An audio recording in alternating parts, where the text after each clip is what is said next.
Little roller up along first. Behind the bag. It gets through Buckner. Here comes Knight, and the Mets win it. A 2-1 pitch. And a drive in the air to deep right field. That ball headed toward the wall. That ball is out of here! Out of here! A game-winning grand slam home run off the bat of Robin Ventura. Hey. And it's hit deep to left center. Andrew Jones on the run. This one has a chance. Home run! Mike Piazza, and the Mets lead 3-2. High fly ball to left. Back at the wall, and the captain's going deep to the wall. Turner drives one to center, chasing Nimmo back to the warning track right at the fence. He made the catch! Oh, wow! The catch of the year from Brandon Nimmo! He took a home run away from Justin Turner! Wow. Ladies and gentlemen, may I have your attention, please? The show starts in 10, 9, 8, 7, 6, 5, 4, 3, 2, 1, go!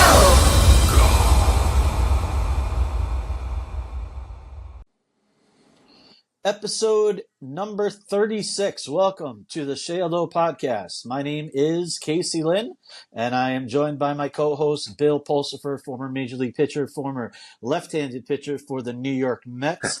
Of course, we have Stephen White, our producer behind the scenes, doing a great job as always. And this episode is brought to you by roots-recordings.com. So, Bill, before we start off episode 36, I just want to always ask you, how have you been the last week, sir?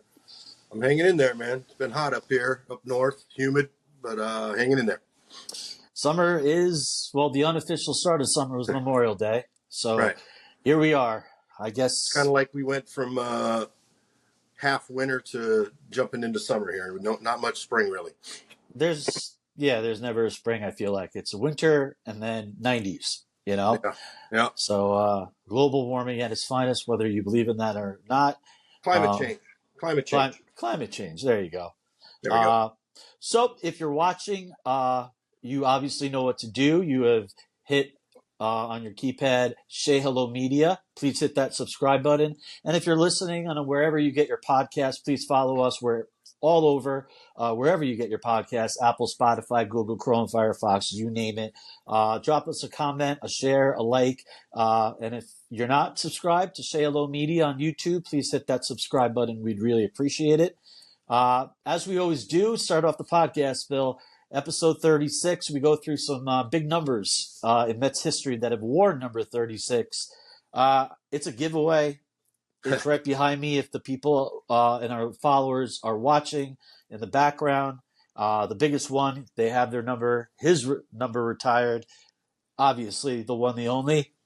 Jerry Koosman, who has a young left-handed pitcher coming up with the Mets and being a Met, obviously, a lot of comparison and contrast to comparison to what I would have liked to have possibly done with the Mets. Hey, you can't compare yourself to an all-time great. Well, I didn't do the comparison. I was obviously comparisons are always.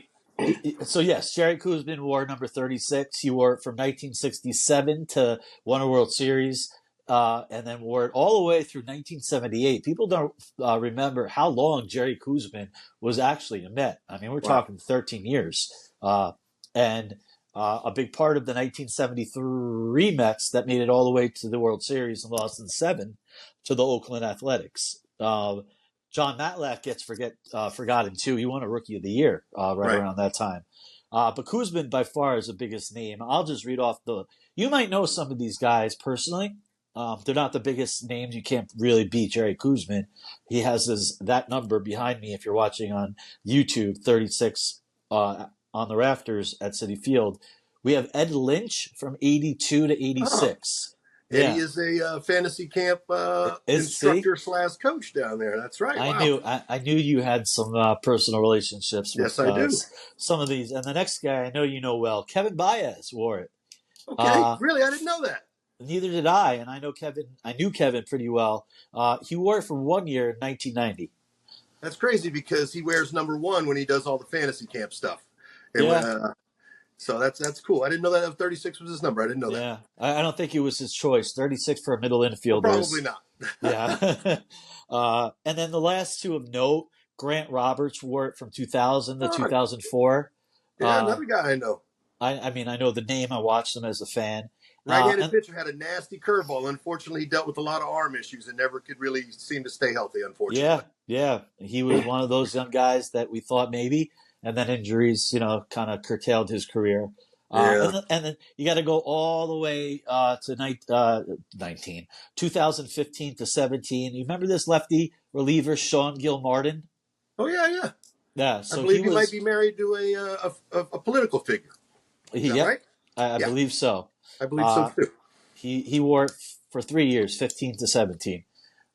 So that's it. But as we get up there in the numbers, as we do the episodes, lesser the names, but we do have a big name in Kuzmin hanging up in the Citi Field Raptors. So without further ado, speaking of retired numbers like Kuzmin, I heard through the grapevine that Mr. Pulsifer was in attendance on Saturday at Citi Field for the Darryl Strawberry retirement of number 18.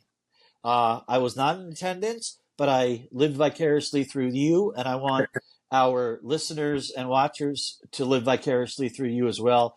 You were there. Take us through the day. Take us through the emotions. Take us through whatever you'd like as you were part of it. You were a fan as you spoke to the fans on that beautiful Saturday last weekend. Yeah, I actually was very spoiled and very, very lucky. Matt Blitt, a fantasy camp guy who's well involved in the underworkings and the workings inside the stadium, had invited me to go to a suite for the game. And when I showed up, I called him. He said, "Come down to the Shea entrance, which is just past the Hodges entrance," which I guess it must be the players entrance, because I went in there, and right out at that point, Donovan Mitchell came out, works with not the basketball player, but his father. It's his father. Yes, well, that's why Donovan Mitchell, the basketball player, is such a big Met fan. I get it. Right. So, who actually I played against in the minor leagues. He comes out. He's got the strawberry T-shirt on that I had on last week in the podcast, because my friend Chris Vitale of Ball 9 Sports sent a box, and he actually gave the jerseys out to the alumni were there. So I'm walking in there, and this might take a while because this is a crazy day. I walk in, and here comes the guys that are going to be out on the field. So I see Hojo, I see Johnny Franco. I get to say hi to some of the guys. I'm drawing blanks right now, but all the guys that were there on the field. Jesse Orozco, Barry Lyons. I didn't see, obviously, Keith and Ron weren't there. But Mookie, all the teammates, Mookie was there. I did not see Mook. Mook wasn't there. But then, as I say hello to all these guys, and they go into the clubhouse, and here comes Straw walking in. And I he comes walking in, and obviously Straw is a big man, real big man, and obviously 6'6"? one of my and every bit of it. And I was like a child again. Me and him, we faced each other one time in the big leagues. I faced one of my idols. As I said numerous times, Doc and Straw were my two guys. Mm-hmm. And I was like a little kid again. I faced him one time. We're not going to talk about the outcome, but it went in my favor. Let's just say that. Wow. Okay. And I didn't get a chance to meet him because I've never actually met him. Obviously, I've had a chance to meet Doc, but Straw doesn't do fantasy camp. But I didn't want to interject myself into anything that was going on with his day. So we go up to the suite. Lo and behold, Jesse James Burke, another Mets fantasy camper, brings me my home jersey, which I've never had a home jersey, number 21. He brings it to me as a gift. I was blown away. So it's already a great day. I'm going to see my hero, one of my heroes, have his number retired, and then I get my jersey that I've never had. I do have two jerseys. I have the all-white one, which I never really liked, and I have a Gray Road jersey. The snow white. Yeah, I never really liked it because to me it wasn't a Mets uniform. Right. So Jesse James Burke brings me my jersey, which blows me away. And then, now here we are sitting there. Everybody's out on the field. It's a beautiful, beautiful day. And while I know that Doc got some rain for his day, I still think it was very, very poignant and beautiful the way that things kind of rained and turned into a sunshine, beautiful day as the day progressed. Yep. Straw got just a beautiful day. The strawberry fields, they had the ferns out there lined up. with strawberries coming off of him, and he walks out there, and obviously the crowd goes wild. And the biggest thing that I was wondering whether it was going to happen or not was whether we were going to get the Darryl chant. Oh, yeah. And it took a little while, but we did get the Darryl chant going. And I will say that I did partake in the Darryl chant because I can only imagine. And I didn't get to do it when I was young. I always had to watch on television, but I could only imagine what it was like 84, 85, 86, 87, when Darryl came up to the plate, 88, 89, into 90. It must have been outstanding. So I was so happy that there was the Darryl chant happened. And then obviously a very inspirational speech from Darryl. And it was great to see the emotion. Just another case of you seeing what it means for us former players to be New York Mets. He mentioned the fans repetitively over and over again about the greatest fans. And this is a guy that played in L.A. He played in the other town in New York. So he played in big markets. And, emotional. I had a little had to choke back a tear here and there. But a little less emotional than Doc's because I guess it was just such a anticipation for those guys finally to get their numbers retired. So more emotional for Doc, more just huge smile on my face for Darryl. But couldn't, he deserves it. I'm happy that he's home, and he said he was happy to be home, and it was a beautiful day. Unfortunately, the game didn't go great. For me, the game was secondary to the day itself. Yeah, a couple of things. So they also turned the apple, which I thought was awesome, to a strawberry. Yeah. That was sweet. Very creative on their part. Yeah, and then you mentioned all the teammates that you mentioned, and then Darryl and his family had to come through those two bushes that were strawberry fields, if you will. And I think it's great that great creativity. That Miss Carter is there for these two. I thought that was outstanding to have her there. I did get a chance to meet her briefly, and I told her my story of her husband coming up to me in Miami and just coming and introducing himself to me as a rookie, and it blew me away. I said, I have to share this with you. Your husband sought me out when we were walking in the tunnel, and it just blew me away. And I thought that she really appreciated that. And obviously, Gary and his wife mean a lot to those old guys, the 86 guys, and the guys that are the legends of the organization. So we have to go back because it was my next question for you, and you mentioned it.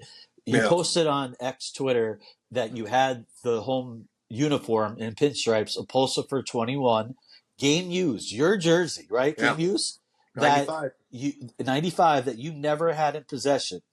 And your buddy hooked you up. He got it for you. And I think I saw that you signed it. It was already signed. And believe it or not, it was signed on the front and the back because the situation was kind of crazy what was going on at the time. I thought it was, when I saw it, I was blown away because I was like, how does Bill Pulsifer not have his own jersey? I didn't. Right. And that's to me, and if people that follow me on Twitter, X, know that I was kind of big into it last year with the blue jerseys being worn all the time because I personally believe that that's the best home uniform in all of sports and not just baseball. And I know our Yankees fans can argue that. And there's other teams that have beautiful uniforms, Cardinals, Detroit, Real Madrid, there's all different, the Cowboys, there's all different kinds of iconic uniforms. But to me, the best home uniform in all of sports, I think, is that pinstripe jersey. And number 21's obviously always meant a lot to me. And to be able to finally get that jersey in my possession, man, what a special day. But that was even the top or the icing on the cake. Okay. So where is the jersey now? Have you got it framed? No, because it's only been a few days. I've been super duper busy. I have it put away right now. It will be framed, right? Got to be framed. Got to be framed. Jesse, he gave me some advice because he's really big into jerseys. He said, I think his exact words was, he's a Mets uniform nerd. It was his text to me. So, and I believe Jesse watches the podcast as well. I know he doesn't, but I'm definitely going to have to get it, framed and taken care of because that's a special jersey, obviously. Yeah, it sounds like a great day. Forget the Mets in terms of how they played. Right.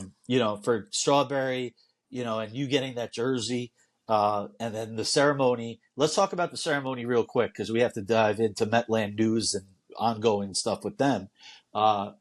As the ceremony was going on, Darryl was very adamant, I'm going to use that word, of talking to the fans about how much he regretted leaving the fans in 1990 and going to LA.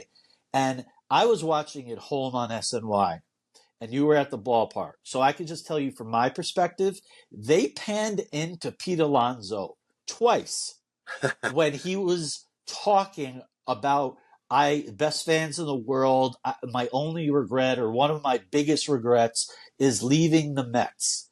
And I was thinking, being a big Pete Alonso fan, and not including Lucy, who I adopted Oh my yeah, dog yeah, it's your from. guy. Right, that's my guy, and the uncle, godfather of my dog. But I was like, is he talking to Pete? Because Pete's in a walk year and he already turned down that money. And then miraculously, or whatever word you want to use, the SNY directors panned right into Pete in the dugout. As you know, all the players were in the dugout watching Darryl. Right. And I'm like, if I'm thinking this and the SNY directors are thinking this, okay, I'm not crazy. And they did it twice. Because Darryl's been very upfront about, I hope Pete breaks all my records, and all that. And of course, Pete would have if it wasn't for the 2020 COVID year. But I thought that was interesting. We'll use that word. But I also, like you mentioned, Doc. Doc went through the whole process of how he tried to get back to the Mets, Right. and we know how that went. It never happened, and his last game back at Shea Stadium was a Yankee. But Darryl went the other way of how much he regretted leaving the Mets. And so, to your point, Bill, I thought his speech, and he does this for a living now. Yes. So and his wife as well, Tracy. They go around the country. Phenomenal. They go, and so they know what they're doing with their body language and their tone and how to connect with people. Darryl's speech was just like Doc, for different reasons, exceptional in my opinion. They really I thought were. It was great. I thought it was great. And he had a lot to say. And I liked the message that he sent to the team as well. To believe in themselves and uplifting.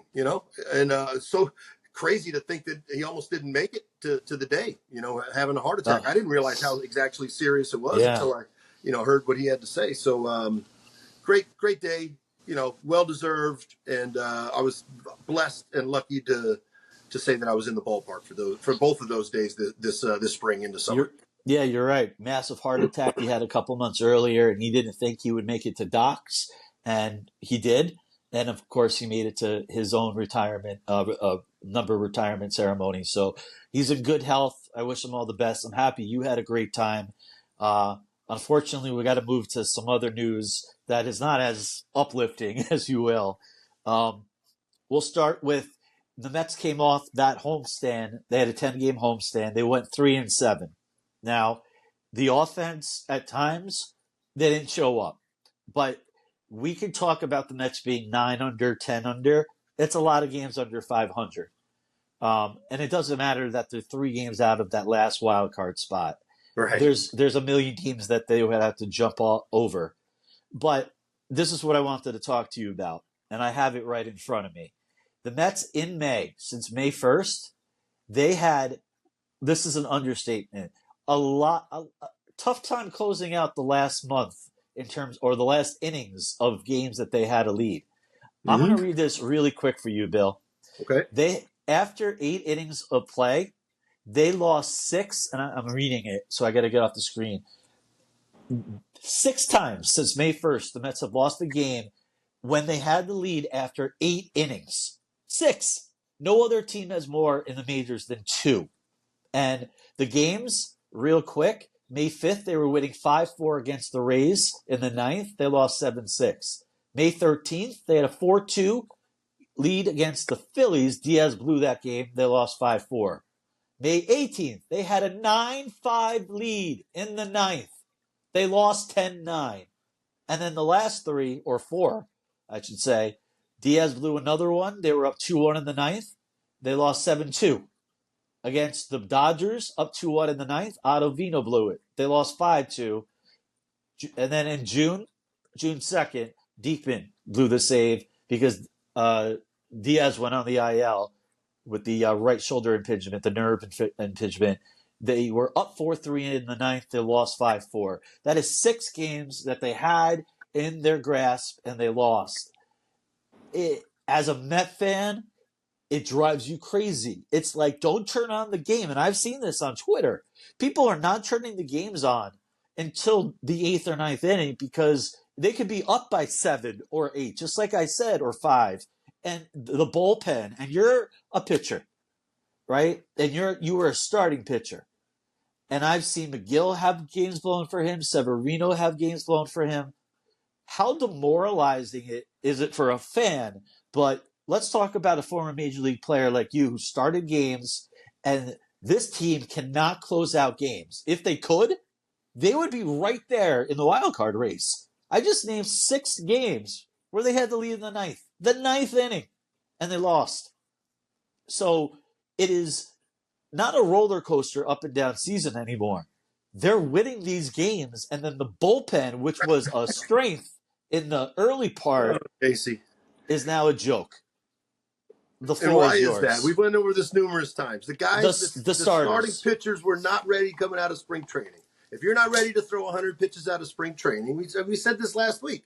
So the inevitable has happened. Obviously, you don't expect Diaz to go through what he's went through, and now obviously the shoulder is an issue. So maybe he was pitching with a bum shoulder for a little while. And obviously, when you can't throw the ball where you want to, your head starts to spin. And I think it's been proven that Diaz that has a tendency for when things go bad for him to get a little bit mental. Not abnormal. A lot of guys are that way. I think the 5 inning and 4 2/3 and 4 1/3 outings over the first 6 weeks plus of the season caught up to the bullpen. Bullpens are not meant to throw on a daily basis. It sounds great and everyday Eddie and all that, and it's not a thing. It is not a thing, especially nowadays when every pitch is thrown at max effort. You know, you're throwing your bullets out there. It sounds great to blame it on the bullpen, but if the starting pitchers could have went deeper into games early in the season, I'm not sure that that's the case. Yeah. I think that's. I mean, look, is it frustrating? Absolutely frustrating. For a young starter, you might be frustrated that a win of yours got blown. But if you look back, you know what? April 1st, I went 4 1/3. April 6th, I went 4 2/3. April 10th or 11th or 12th, I went 5 innings. If I'm 4, 5, 6 outings in before I'm getting 6 and 7 innings done, I'm not doing my job as a starting pitcher. Now, yes, we've talked about this a lot, and we've talked about Raleigh going down for Tommy John surgery. We're not going to find out about Diaz whether it was his shoulder. He had a bullpen on Tuesday. He's going to have a rehab start soon in Brooklyn, and it looks like he'll be activated for the first day he can come off. Which I think is kind of strange. Very. Start. Why don't we have him do what he does? Sit down there and then pitch the 8th to the 9th inning. You know, it's a completely different. I know it's the minor leagues. I know it's a rehab assignment, but it just seems a little. I think. I don't know. With Diaz, they tried. They had him in the 7th inning for one inning. For one game. One. And he gave up a double, I think it was, or a single, and he can't stop the running game, so it turned into a runner on second. Scoreless inning. But then they put him back as closer right away. So I'm not saying this is a phantom, mental break, because Billy Epler, like we talked about, suspended the whole year, and the Mets and David Stearns would not play that game. But it's sure when there's smoke, there's fire, It seems like, hey, listen, man, this game, Yogi Berra wasn't lying. 50% of this game is 90% mental, and, he wasn't lying. Yeah. So if he's having some issues like that, iron him out. And I'm sure, listen, basically every pitcher can say they could go on the DL for a little bit of this or a little bit of that. And if it's, what is the IL, I apologize. Yeah, old school. We get it. IL, DL. But they're still, the position players are 10 days, right? Pitchers are still 15. Yep. I don't know. I mean, listen, man, if the guy needed a little bit of a break, obviously, if that's the case, there's still a stigma maybe about saying that he needed a little mental reprieve just to get his shit together. Yeah. Whatever, it doesn't matter what the hell it is. What really matters is they need Diaz back to be in Diaz. No. And if that means he needs a little bit of a break, right? Hey, man, it was weird. Get the break and let's get it going and build our confidence up. Yeah, it was just weird because he said he was healthy right before he went on the IL. He showed a lot of emotion in the clubhouse just a week prior to that, so that lets you know that it's weighing heavy on a guy. And a lot of people try to think that baseball players or athletes are not humans, man. They're human beings. We're human beings. I'm not weird because I'm an old man now. It doesn't matter. They're human beings. They go through the emotions, and when they struggle, it bothers them. Some guys, are better at it than others and hiding it, but we all know that when Diaz is right, he's lights out. Yes. So let's get him right. Whatever it may be, let's get him right. Right, and let's take into account you're coming off a major, major injury, and you're not going to be. I don't care what he says or the doctors. You're never going to be 100% that first year because you're landing on that knee. Your arm is, look at Ronald Acuna Jr. who's out for the year. Yeah. It took him a year to get back to old Ronald Acuna Jr. where he went 40 and 70 in 2023 on his way to the MVP. I think that a lot of times they'll say it's a year. And as somebody that had Tommy John surgery, was I ready to pitch and throw at 12 months? Yes. Was I pitching at 12 months? Yes. Was my arm ready 100% at 12 months? No. I would say 18 months. So for a guy that had a reconstructive knee surgery, can he pitch it? And I think you make a great point too about the landing on the knee and it altering other things. The biomechanics. It affects everything. It just makes sense. It makes sense. I told you the story about me getting hit in the pinky toe and then end up blowing out my hamstring because I was walking funny. Perfect example. With the Cardinals. An innocent pinky toe injury fucked up everything. Yeah. Right? That's because every bone is connected. It goes back to when we were children. The hip bone's connected to the whatever bone, So you have major reconstructive surgery on your knee when you're a pitcher, but your arm is fine. Well, when you're landing on that knee, or what was it? I forget. I'm drawing a blank. I forget exactly what knee, if it was his landing knee or not. But I think it was. But it doesn't matter. Either way, it doesn't matter. It doesn't matter because your arm, you're going to land differently and have different feelings in your body, because and you can do all the rehab to say that structurally the leg is solid and all that, and you can throw all the bullpens that you want. Nothing really simulates game speed, game time. So maybe the knee landed on the knee is affecting the arm. Maybe the head's a little screwed up a little bit right now. Which, hey man, let's just get it right. You know what? But I tell me if you agree. I respect that from Edwin Diaz. He got paid. It was right after his historic 22-20 season, right? And then the WBC blew out his knee and all that.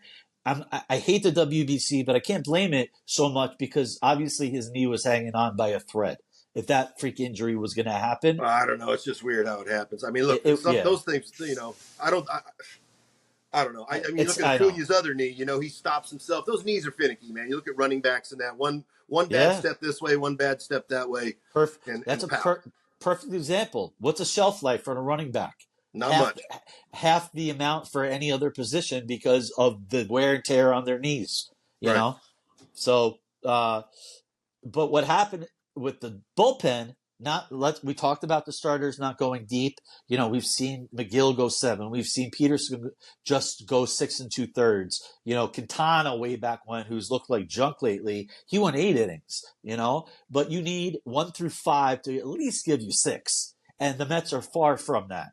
And yes, it's a trickle down effect of why the bullpen, Diaz, Raley being down, puts more pressure on a Jake Diekman. Just like last year, same type situation, or just kind of trickle down or trickle up, whatever may it be. You guys are pitching in situations where you don't necessarily want them to be pitching.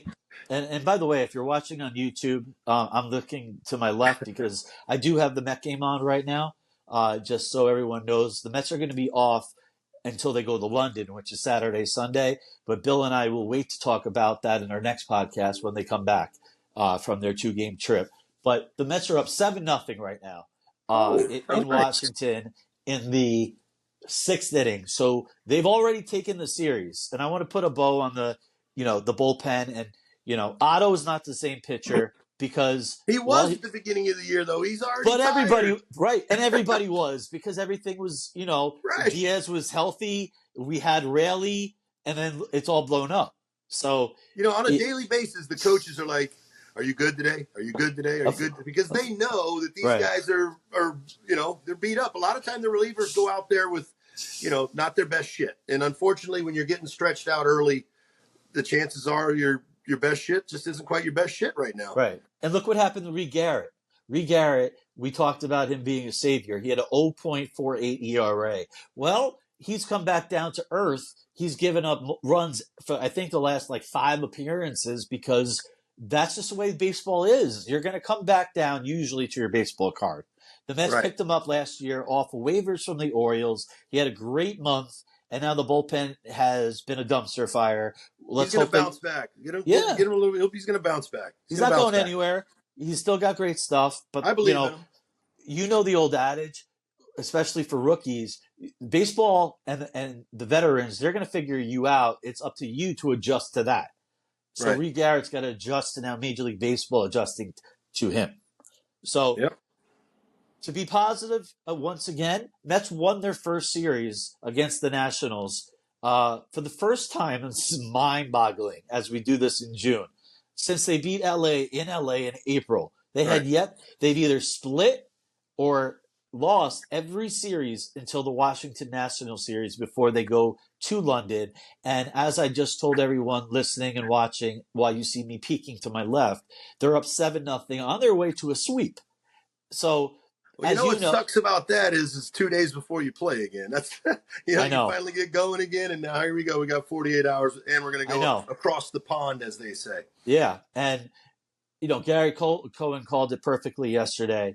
Pete Alonso hit a home run on Tuesday, 446 feet.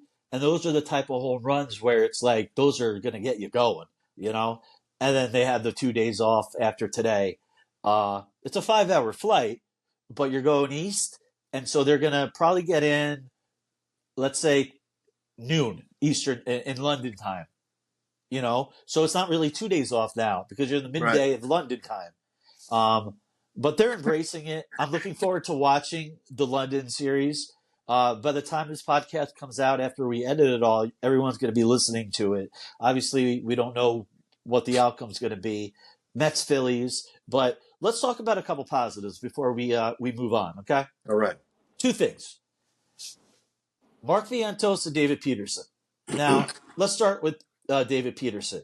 He's made 2 starts. He has a 3 ERA. He's pitched against LA, and he's pitched against the Nats. And the guys look great after hip surgery. He came back right when he was supposed to, after being on the IL. His slider looks great, and he looks. I always called him David Traffic Peterson because he was always walking guys, hitting guys, and not going deep into the games. He looked great in his rehab starts in Binghamton, and it's a small sample size, but I know you're a big fan of David Peterson, of his stuff, and a number 1 draft pick back in 2017. This could be his last hurrah. He doesn't have many years left under arbitration. So give me your thoughts. You've watched David Peterson since he's been back. 6 2/3 on Tuesday. Got the win. He's looked much better than the old David Peterson. Maybe he figured something out. I'm happy for him. Well, I'll say this. One thing about him, I guarantee he would love to stay a Met for sure. Is somebody that comes up through the Mets organization. Like we've said numerous times, it's a special thing. It's not like being a Twin and no disrespect to any other ball club. But there's something about it, and you hear it consistently from players. So I'm sure that he wants, if this is going to be the last go-around, he wants to put his best foot forward. I will say that the difference kind of in injuries, where we talked about Diaz having like a reconstruction and it being a year plus 18 months, maybe 2 years before he's back to 100%. The difference between maybe having your labrum in your hip cleaned up like that and something minor like that can show you the difference between how bouncing back could be easier. Now my movements are fluid. Now that like we talked about the hip bone connected to the knee bone and the shin bone and that, now maybe his movements feel a little bit more congruent where everything's just kind of working together, and he feels good for the first time in a while because he sure looks it. Athletes have a tendency to go out there when they shouldn't be out there, and sometimes you need somebody to tell you, hey man, you shouldn't be out there because you're obviously getting paid a lot of money and you don't. It's not glorious not going out there and playing. So I think that he's feeling good. I think the hip getting cleaned up has been a big plus for him. Maybe a little bit of a break too, a little bit of a mental break too before he comes up here. That he's totally prepared. Guy coming into the situation going 6+ innings.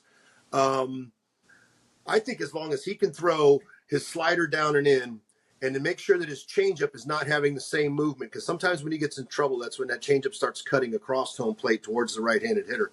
As long as he can cut that slider down and in and throw that changeup down and away from the righty, I think he can be very successful against righties because he does have a four-seam fastball, even though it's not 97, 93, 94 with some ride on it.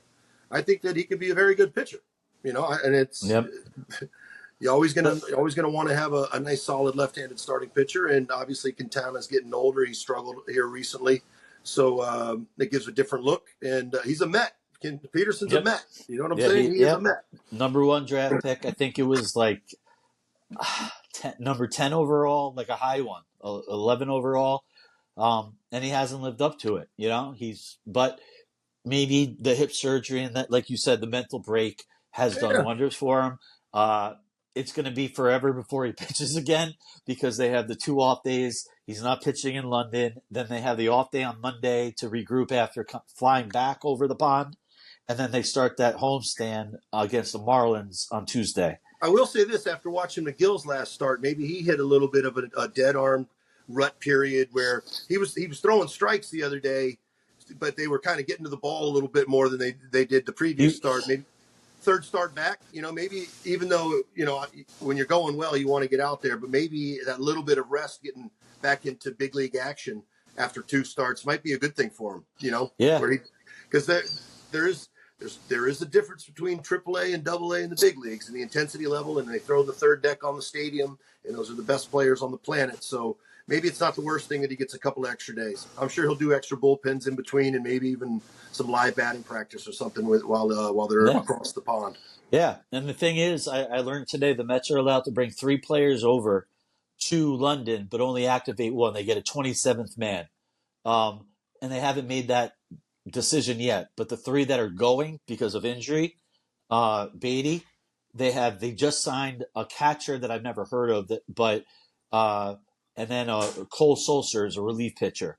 But you have to activate. These are MLB rules that I just found out today. You have to activate a position player. So it's probably going to be that catcher. I forget his name. I've never heard of him. Or Brett Beatty, which I don't know. But the other 2 are for insurance for an injury. But we'll see what happens. Let's quickly get to the other positive that I want to talk about. Mark Vientos. Now, they sent Beatty to AAA. Beatty hit like 2 bombs in his first game for Syracuse. Who gives a crap? We know that these guys can hit AAA pitching, especially in that league. But Vientos has run with his opportunity. And we always said that Vientos, if given everyday at-bats, with nothing to think about, just you're in the lineup every day, lefty, righty, it doesn't matter. And all he has done is hit 5 home runs. He has an OPS over 1,000. He is hitting up to date, 338 as of Wednesday. He has and his exit velocity, he barrels the ball. It's a stat now kept by StatCast. He has his exit velocity is top 10, and he barrels these balls, which is, kept by Major League Baseball. We know his raw power. What I am more impressed by, his defense. Beatty was kept there, even though he was struggling with the bat, because he was playing great defense. But then he struggled with the bat again. Vientos, small sample size, 62 at-bats coming into Wednesday, 5 home runs, extra base hits, but his defenses look great. Charging in on balls, going to his left. It's his for now. He's running with it, and I commend him for that. It's not easy, but you can never have, and even David Stern said it, we understand that we can't have Beatty and Vientos on the same team, and that's why they sent down Beatty, brought up Jose Iglesias, who's done very well because he's a 13 Major League veteran of 13 years. Yeah. What are your impressions about Mark Vientos? We always knew the raw power was there, but last thing I'll say, they sent him down to AAA after that game-winning home run, if you remember, because Marte went on the bereavement list, and all he did was mash. And then he did what he needed to do. He came back, and he's running with it. So I give props to Vientos. I hope it continues. I want to get your take on him because I'm very impressed about his attitude, and he's running with the opportunity. Yeah, I think you see a man on a little bit of a mission. Yes. And wouldn't it be easy to just say I'm on a mission to go out there and play well? It's not that easy. But you see somebody that's determined, that's been up and down numerous times, that didn't make the club out of spring training, was probably disappointed, probably playing with a little bit of a chip on his shoulder. Probably like you spoke about Peterson, when you start talking about last chances and that, maybe, he's not old by any means, but when you go up and down a few times, teams start to look towards trades and things like that. What I like seeing from him is the power to the other field. He's hitting the ball over the fence to right field. I think as a tendency when you're a young player coming up, you have a tendency to try to get pull happy and trying to, especially if you're a guy that has power. I got to hit the ball over the left field wall. So all positives with him. You're obviously looking for somebody to take the bull by the horns and take the position. I don't like the root for one guy over the other, but Vientos is doing his thing right now. He actually spelled Pete last week too when Pete got hit in the hand. He looked all right at first base. Yeah, he looked all right over there. That's definitely a positive thing for the organization. Definitely a positive thing for the fans. Hopefully, you can just keep it going. You're not going to expect 340 all year, but no.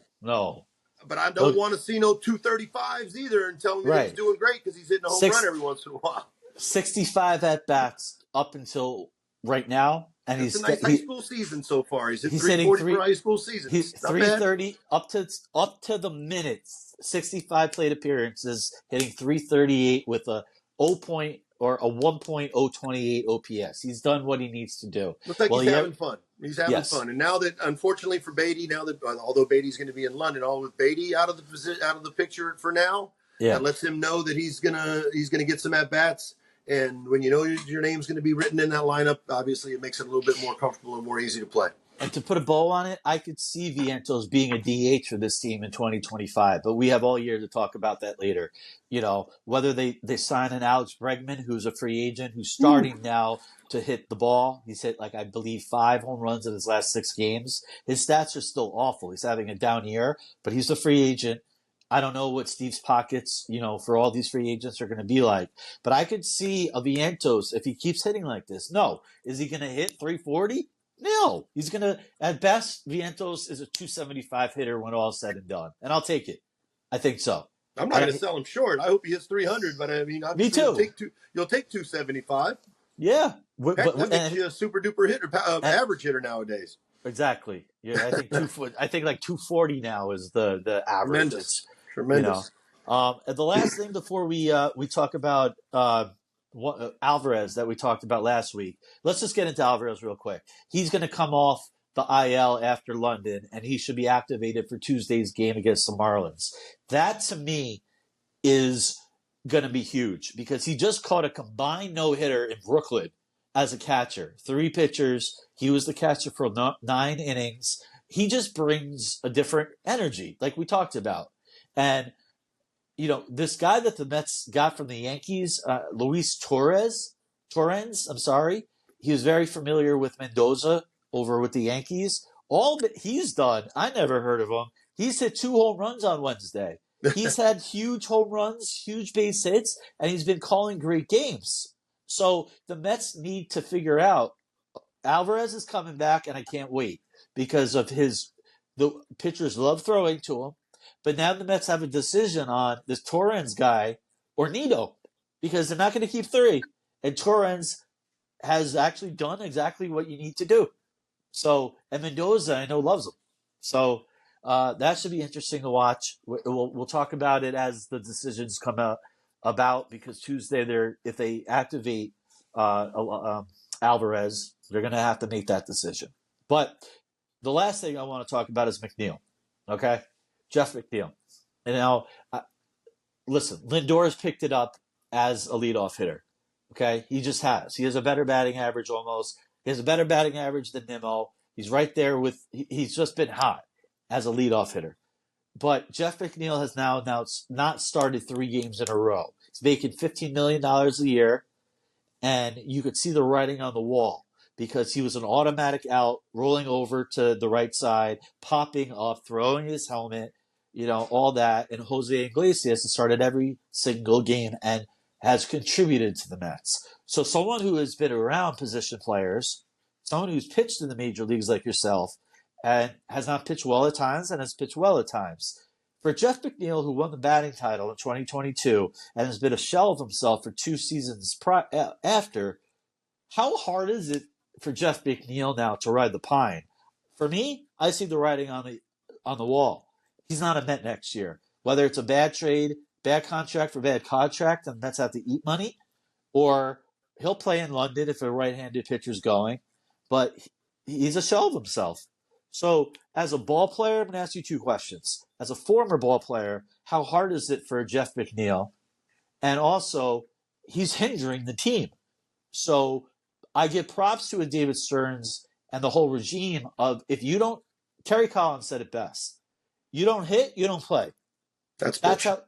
That's fine. There's been plenty of guys that didn't hit that have played. That's called $15 million and $35 million. There's a difference. The $15 million guy sits down.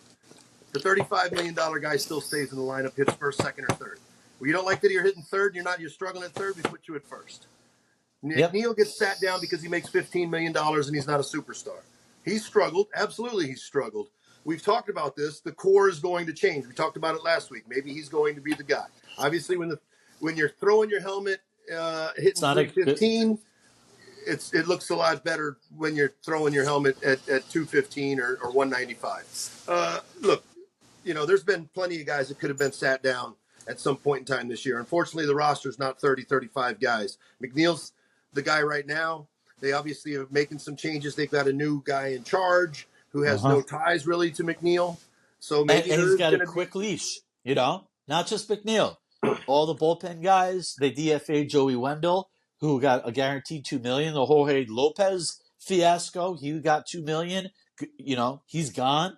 David Stearns just showed if you're not going to produce, McNeil's on the team. I mean, he's not DFA'd, and he's going to play again. But 3 days in a row, I believe I read a stat. It was the first time that he sat back-to-back games against a lefty in his career or something. You could say this. I give them credit for doing the old school thing and playing the hot hand. If the hot hand's hot, then keep it hot. Where I know in this day and age with analytics, a guy can hit a double and a game-winning home run, and the next day they'll say, oh, this is a bad matchup for him, and they sit him down as opposed to saying, you know what? This guy's seeing the ball well right now. I don't give a shit who's on the mound. We're going to run him out there and give him a shot. So I give him credit for that. Yep. I've always been a McNeil fan. I'd love to have him on my team and in my foxhole with me if we went to war. I think the worst. We've talked about the core, and he's part of the core, and maybe some changes need to be made. And if he's the one that's on the block a little bit right now, sucks for him. Obviously, how does he feel? He feels shitty because one, he's playing terribly. He's not doing well, and then two, he's not getting his now what he's going to feel like the chance to work himself out of it. Maybe he's had enough of a chance. But like I said, there's been other guys that have had chances, and the money talks and bullshit walks. I know $15 million is a lot of money, but it's not superstar money. So, and to put a bow on McNeil, we do know that he's a gamer. The guy Absolutely. doesn't right, just like a lot of other guys on this team. But sometimes he needs to chill out a little bit. Easier said than done, but maybe he needs to chill out.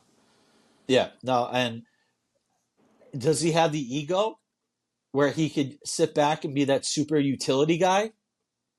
Probably not. I don't think so. Right. And and we've talked about this before too. He could play left field. He could play right field. Sure. So but maybe he wants to play. He doesn't think he's done. He doesn't think he's done. Well, he should look at the back of the baseball stats right now. Well, I'm not saying he's that done. Argument about a lot of guys too. No, I know. That's not fair. That's not fair. He struggled. Yes, he struggled. I'm a Jeff McNeil fan. One guy hasn't won a batting title. I know that. I know another guy has won a batting title. Exactly. So, he's struggling. I put the golf clubs down, Jeff. Put the golf clubs down for during the season. Cough, UNS Cespedes. Same exact thing. Put them down, man. Put them down. Let's get to this mailbag because we got some good questions here. All right. All right. We're going to start with your boy. And before we get to the mailbag, real quick, every couple of days before that we record our podcast, Shade_hello says, write us a question for Bill or I, and we'll read your questions live on air. So look out, follow Shade_hello on X Twitter and ask us a question. We got some old buddies that chimed in, and we got a new guy who has a good question. So let's start with our buddy NYMGI. Okay? He writes, for both of you guys, We always hear Boris clients take the most money. Yes. How much more do you think the Mets would have to offer Juan Soto for him to even think about coming to the Mets? 50 million more? 100 million.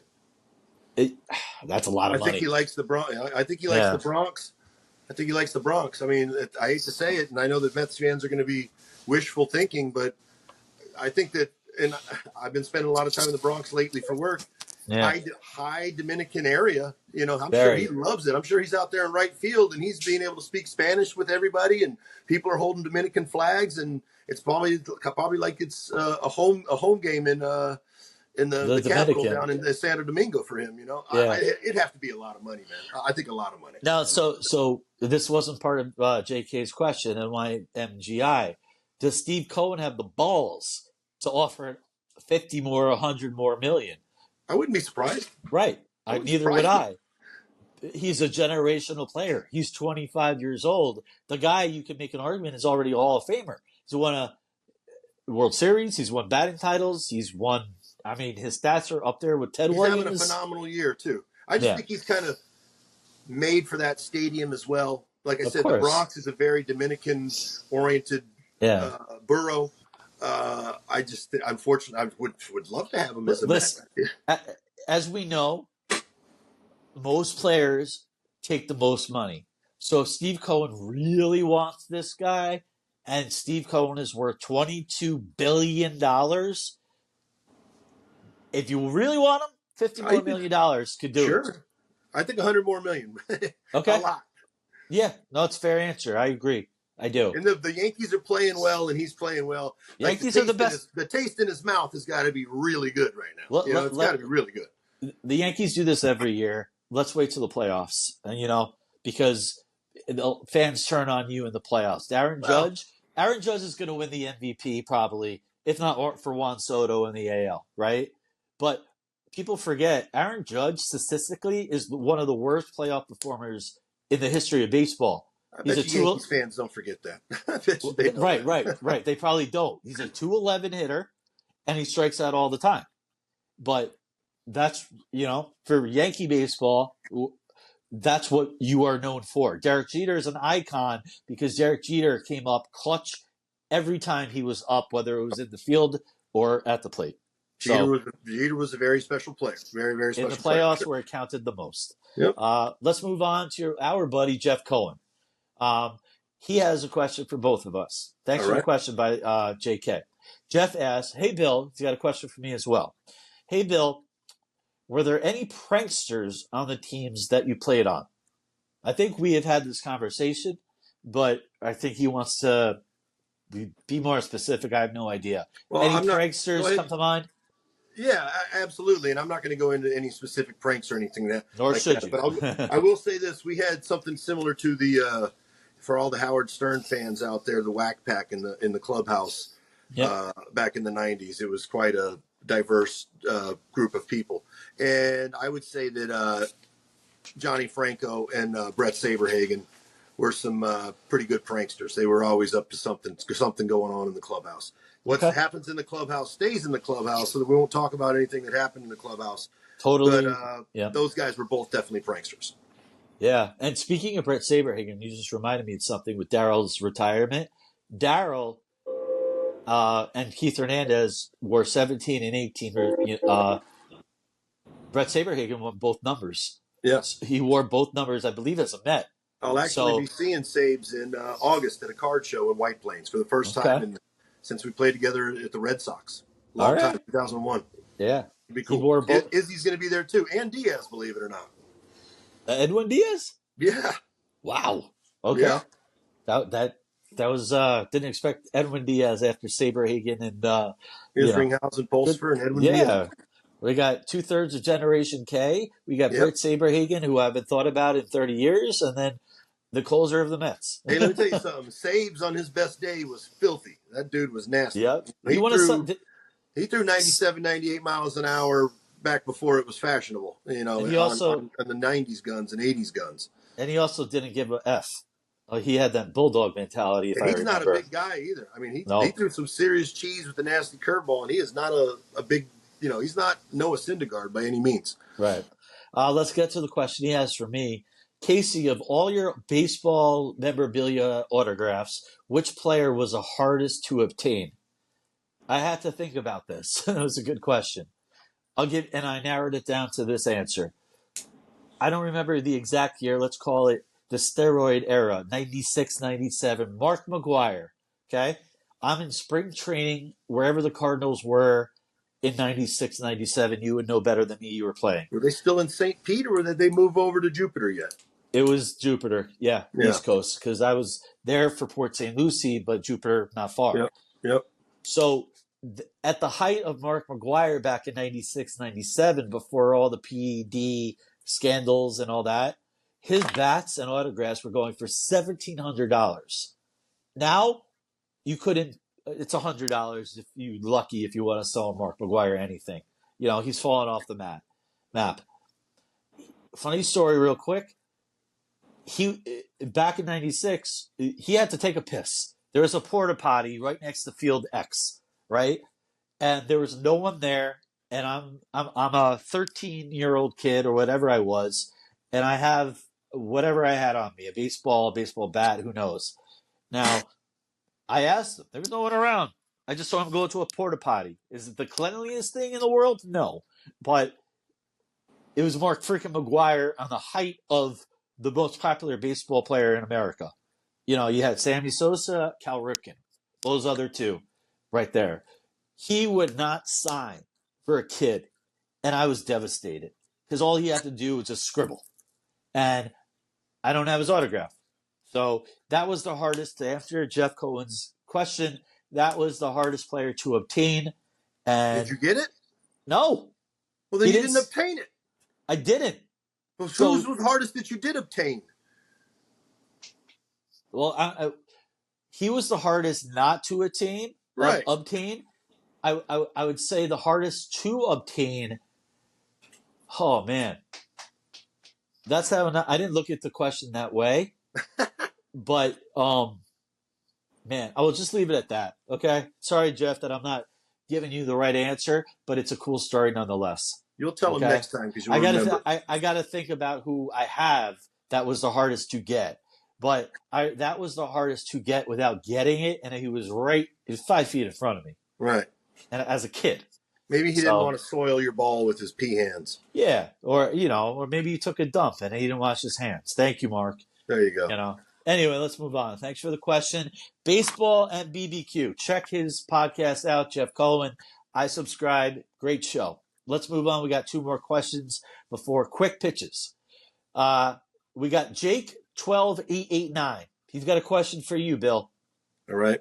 Phil Regan was in MLB in regards to pitching until his 80s. Do you see yourself one day getting into MLB or MILB, minor league baseball, with your pitching knowledge? Thank you. Fair question. I mean, I would absolutely love to, obviously. I got into pitching right after my playing days, but unfortunately the money just wasn't there, and I had young kids at the time, so I wanted to be around with my kids and had to go try to make some money. I would love to at some point in time, once my children are completely out of the house. I think that's his point. Knowing that he wrote in last week, so he's an avid listener. I think he knows your age, and all it takes is going on Baseball Reference to see how old you are, right? He's saying you got 30 years to be a Phil Regan. Like you're not old. Yeah, we'll see. Unfortunately, the guys that get hired nowadays are not guys that played for a long time. Right. The guys that played for a little bit of time and go through the analytics and go, I'm kind of a dinosaur at this point in time, which is crazy because I came up at such a young age that I was so hip and so cool when I came up at 21 years old. But that I'm the dinosaur now. And you never say never. Would I love to? I would obviously love to. Like I said, though, I don't think the guys like me get hired anymore. And we talked about this. Fewer and farther between. We talked about this. The money isn't great to start off. You got to pay your dues a little bit in the minors, and we know how much it pays, and it's not for everybody, even for a broadcaster that I tried for 10 years. So it's not for everybody. I totally understand. I think it was more of a compliment from I'd love it. Thank you very Yeah. much, and I would absolutely love to. And I'm not 80 Yeah. yet. I don't know if I make it to 80. And You'll Phil make- Regan was another Mets fantasy camp guy. Phil Regan was an awesome guy. You probably met him many more times than me, but every time I met Phil, whether it was at spring training or very good dude, signed everything, would have a conversation with you. Yep, we got one more question before we get into quick pitches. We got a new one here. His name is Awesome without the E, and then his username is in Asian, so I can't pronounce it.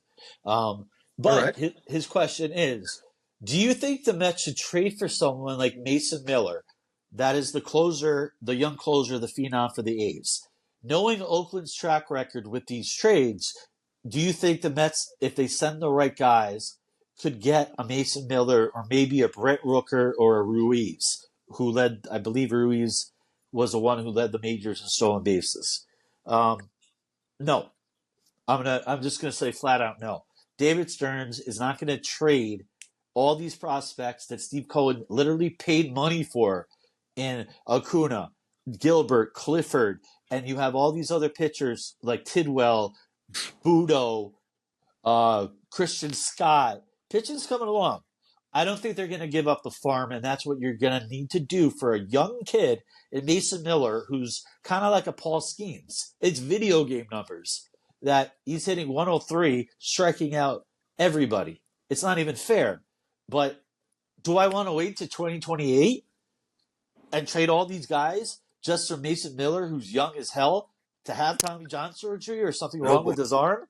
Right. I hate to put it that way, but that's amen. It's always a possibility. It's got to be in the back of your mind. I'll say this: if you can do it for major league talent, if I could give you some of my major league guys, and you want to give me, but that's not realistic necessarily. Oakland's moving to Las Vegas. I just don't think the Mets are a match. Do I think Mason Miller could be traded? Absolutely. But I don't think the Mets are a match for them, considering that they just stockpiled their system. If I'm the front office of the A's, though, if I'm moving to a new town, obviously next year is going to be at a AAA town, which is very strange. But if I'm moving to a new town and I know that I have some kind of lockdown, knockout closer, I'm not trying to trade that guy because I want to go into the new city, hopefully trying to put a good product on the field right away. Yeah, no, that's another way of looking at it. That's a great question. Thank you all for chiming in with the questions. As always, we are eternally grateful. Every podcast, we answer your questions. They get better and better as we go on. This is episode 36. Subscribe. Say Hello Media. We truly appreciate it. Say Hello Podcast, wherever you get your podcasts. Before we wrap up the show, quick pitches time, Bill. If you're new to the show, off the cuff. Nothing to do with baseball. Bill has no idea what's happening. Rapid fire. Are you ready, Bill? Always. Question 1. If you could dress in only one color for the rest of your life, what would it be and why? Well, I actually have 2 colors, and I wear them on a regular basis anyway, black and gray, gray or black. Why? Gray. Because I'm not flashy anymore. I was flashy as a youngster, and I'm not flashy anymore. I keep it pretty damn simple, and that's it, man. Just gray T-shirt, black shorts, gray pants, gray. I'm like you. I'm getting older too. I have gray and black up there, but with the heat, I'm in Florida right now. Black doesn't. Black doesn't work when it's 110 degrees and humid. I can't see me in a white T-shirt. I really can't. I couldn't see it. Yeah. It looks silly. Yeah. I'll wear white T-shirts during the winter in Florida when it's 80 and not humid. Right. I'm total gray and black. I'm with gray and black. Keep it simple. I'm wearing gray right now. So am I. All right. Question 2. What is your favorite form of transportation? Now, it's a little tricky question because I feel like you're going to say flying because I love flying. But, there's trains that get you to quick places that are comfortable. An Uber could get you to and from very quickly if I don't commend drinking and driving at all, so Ubers are perfect. So what is your favorite form of transportation? You know what? I've flown a lot in my life, like a lot when I was young, and then obviously a lot when I was a baseball player. I don't particularly care for flying. Do I mind it? No, because it's a necessity at times, especially with my job for the longest time. I used to have, and I hate to even say this, plane crash dreams. I don't like it. I don't think you're the only one. Yeah. I do get on planes. Don't get me wrong. I get on planes, and I go.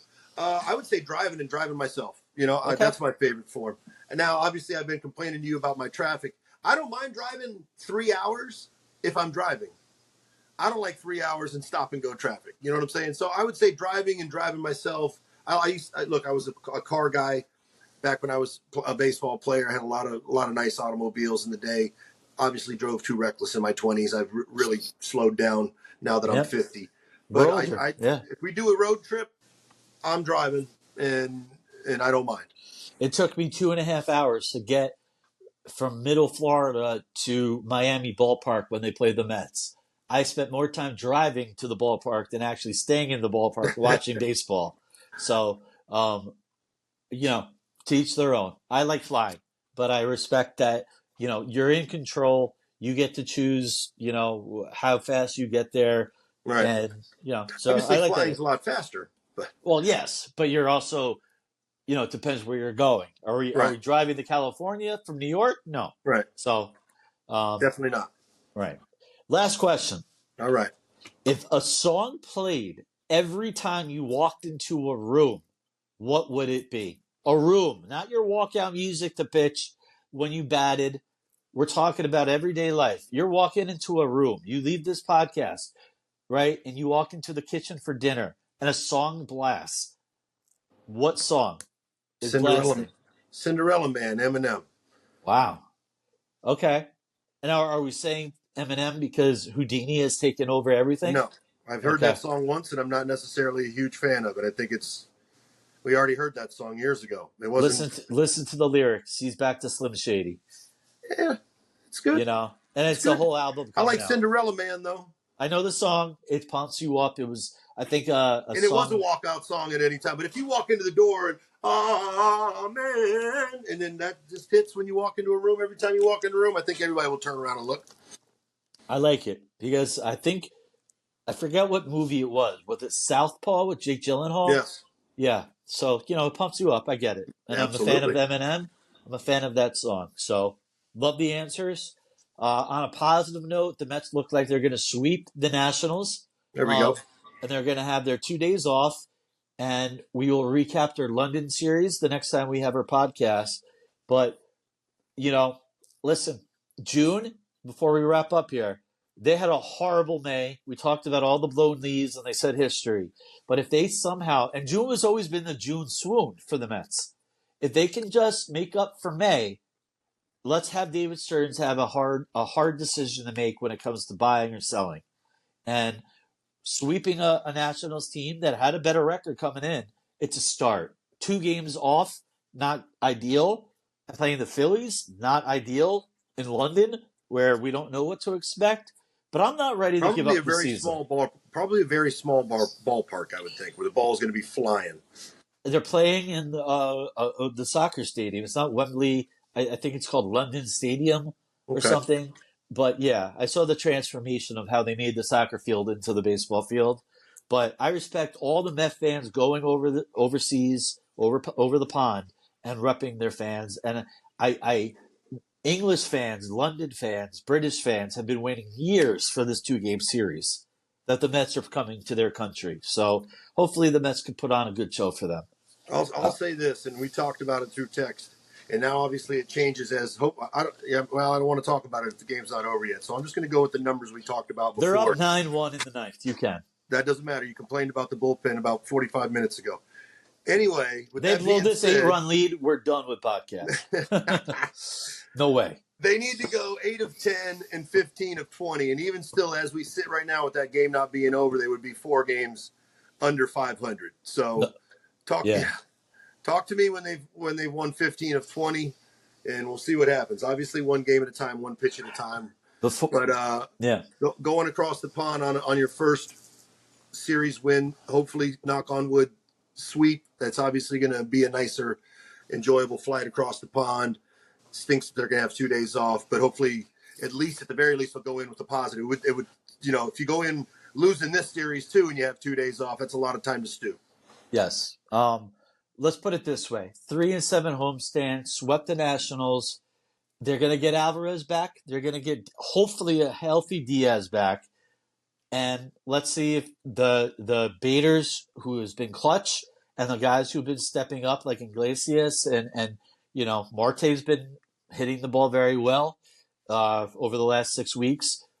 You never know. It's baseball. It's a marathon. But the clock is ticking because the trade deadline is July 31st. So great episode like always. Before we say bye-bye, any last words to our listeners? Anything you want to tell us? Just like always, thanks for everybody for watching and listening. We appreciate it. Absolutely. So appreciate everybody tuning in, whether it's YouTube, Shalo Media, hit that subscribe button, or if you're listening on Apple, Spotify, wherever, hit that follow button. Give us a rating, whatever you want, 1 out of 5, 5 out of 5, whatever you like. For Stephen White, our producer, doing a great job as always, and Bill Pulsifer, my name is Casey Lynn saying so long. Until next time.